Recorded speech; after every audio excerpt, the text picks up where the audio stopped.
Hello，大家好，我是小兰。最近这个国际新闻真的是让人捏了一把汗。这个印度和巴基斯坦又杠上了。哎，你说这两个国家那是隔三差五它就得闹点动静出来，哎呦，真是让人操心啊。这次好像是因为那个克什米尔地区出了点事儿，然后这个印度它又突然间放水，把这个巴基斯坦那边给淹了。这下可好，那火药味就更浓了。那事情是这么回事就是先是在这个印度克什米尔那边出了个枪击事件，这具体咋回事咱们后面再详细说。反正就是有人开枪打人了，这个印度就觉得这事跟巴基斯坦脱不了干系，直接就给巴基斯坦扣了个帽子。结果呢，印度更狠，啥招呼都不打，直接就开闸放水。据大量现场视频显示，在印度未经巴基斯坦同意悍然撕毁印度河水条约，关闭4座水坝的水闸，截断印度河多条流向巴基斯坦的支流。几天后，他们已经开始动用水坝武器，发起了对巴基斯坦的首轮进攻。印度在没有通知巴方的情况下，突然开闸放水，向杰赫勒姆河泄洪，导致巴基斯坦东部沿河地区突然爆发洪灾。据悉，超过 2.2 万立方米流量的河水奔涌直下，流向了农田和城镇，水流量远超正常水平。把控克什米尔首府负责人紧急发布了中度洪灾预警，称城市有被淹没的风险，提醒居民注意情况。沿岸村庄也出现了恐慌情绪。那这水是哗啦啦的往下游冲这个巴基斯坦那边可就遭殃了，这低洼地区直接就被淹了，还闹了个中度洪水。哎，你说这个印度好像是有点不太地道这个巴基斯坦这下可炸锅了，直接跳出来指责印度，说你这是搞水恐怖主义还说印度违反了他们之间的印度河用水条约。这个印度河用水条约是啥呢？简单来说就是说这个印度和巴基斯坦用水要相互照应。哎，你放水你得提前给我说一声，你别让我这边遭灾。但是呢，印度说了，我才不管你啥条约呢，因为你巴基斯坦跟那个枪击事件有关系，所以我就暂停执行这个条约了。哎，你说这个印度是不是有点耍无赖的意思？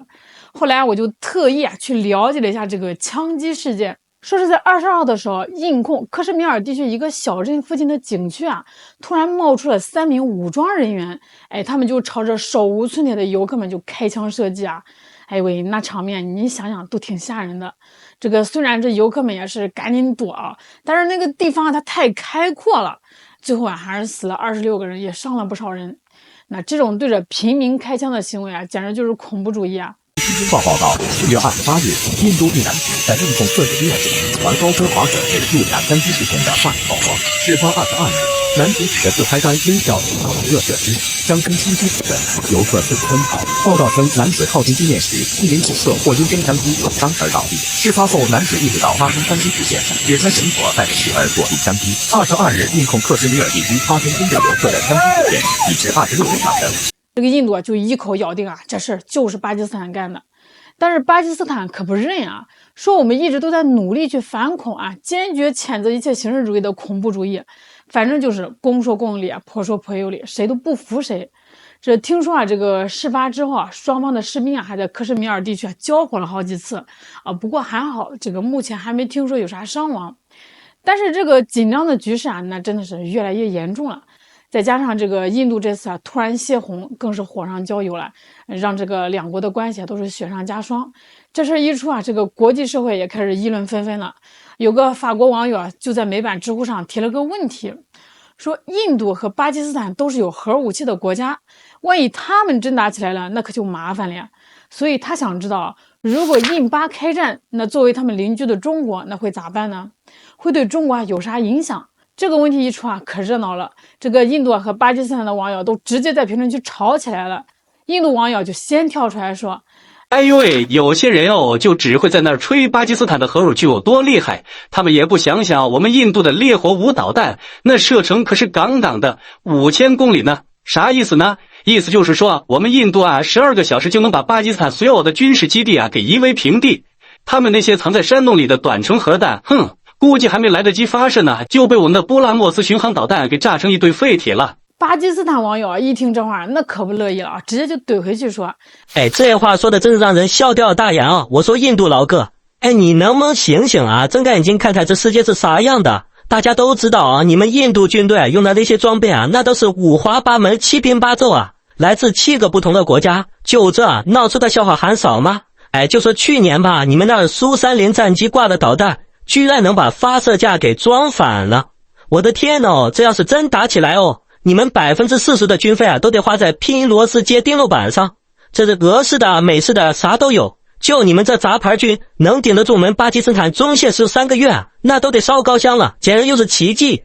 找到了，找到了！整整失踪7天，让全球人民齐心吊载了7天的印度烈火5洲际导弹终于现身了。没错没错，3个烈火5洲际导弹预定目标5000公里外的印度洋，实际命中200公里之外的戈壁滩。从发射到发疯再到发现，历经7天之久，这种威慑时间1星期，以周为计量单位的导弹才是真正意义上的洲际导弹。这时候有个德国网友啊出来说句公道话，说印度和巴基斯坦开战呢，对谁都没好处，你最后肯定是两败俱伤啊！而且一旦他们开战，中国的西藏肯定会受到影响，核污染尘埃肯定会飘到日喀则，中国在巴基斯坦修建的港口和公路啊，可能也会被战火切断。不过呢，这个中国好像早就做好了准备。听说西部战区的山地合成旅啊，都换成了新式坦克。青藏铁路支线也直通边境线啊，能在这个48个小时内啊投送2个重装师。而且印度啊，要是把这个劲儿啊都使在克什米尔啊，藏南那边肯定就顾不上了。所以说这局棋到底要怎么下，中国心里清楚着呢。China's role is very interesting. We accept it. 总的来说，这个印度啊和巴基斯坦都是中国的邻居。那他们要是真打起来了，影响的可不仅仅是中国，而是整个南亚地区的局势。虽然中国啊可能已经做好了最坏的打算，但肯定啊还是希望他们能坐下来好好谈谈啊，解决问题嘛。毕竟和平发展才是最重要的。现在啊，枪击事件的幕后黑手还没查清楚呢，印巴双方就动手，那是不是有点太着急了？小心掉进别人的圈套里呢？所以说，双方现在啊应该做的是共同调查事件真相，减少误会。当然啊，如果啊他们真的是闹得不可开交，那中国肯定会承担起大国的责任，从中斡旋，维护世界的和平。好了，今天就给大家唠到这儿。对于这个印巴局势，大家有什么看法呢？欢迎在评论区留言讨论哦。咱们下期再见，我是小兰，记得订阅、点赞、关注哦，感谢。